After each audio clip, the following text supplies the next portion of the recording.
And he joins us right now. Senator, good to see you. Thanks for joining us on the bottom line.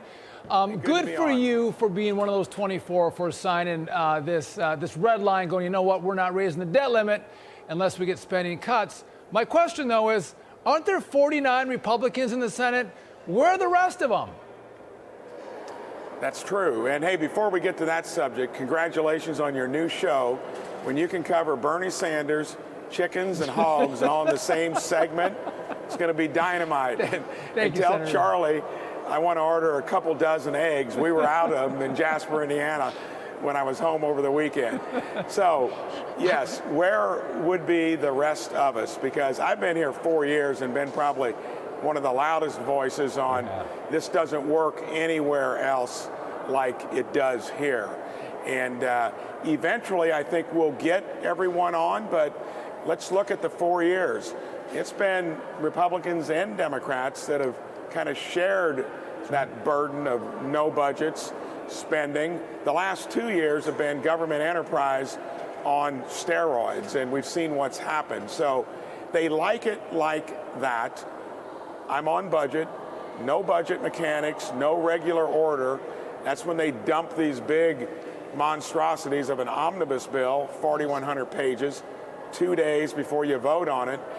Every Republican should be against that. Everyone should be on that letter. Some still, I think, have got to be convinced because the Democrats are unapologetic about it. We're the party of fiscal conservatism. We need to be louder about it. Senator, we have actually talked about that. It was the Republicans in the Senate, and I could sit here and name them, but starting with the minority leader, Mitch McConnell and Lindsey Graham, and Mitt Romney, co-signing on to about $1.2 trillion in spending with the Democrats during the last 2 years.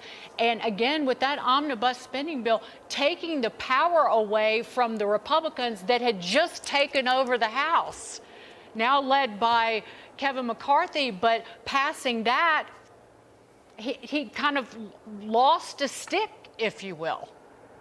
Well, sure, they would have had the perfect opportunity to not have all that omnibus spending put into next year's footprint. And we've done that. That's kind of water under the bridge. Right. And what we're trying to do now is say enough is enough. This same song and dance occurs every year. The Dems love it. Some of the neocon defense hawks do too, because it all gets in there. And then the rest of us, I was an appropriator over the last Congress. We didn't even meet as appropriators because it's all done behind closed doors. Got to change. It's shameful that we've put this much debt on future generations. And Biden, unapologetically, at least has put a budget out there, but it shows us $45 trillion in debt in just 10 years. And it'll be worse than that when you price in the true cost of interest. So now's the time. If we're the party of fiscal conservatism, let's show it. Let's have the House get stuff over here, and let's back them 100%.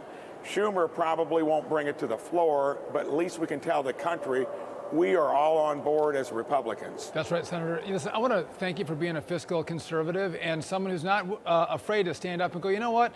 We should all, as Republicans, and even some Democrats, be fiscal conservatives. You've had a clear voice on that. Thank you, and thank you for joining us today on The Bottom Line. Appreciate it. You bet. My pleasure.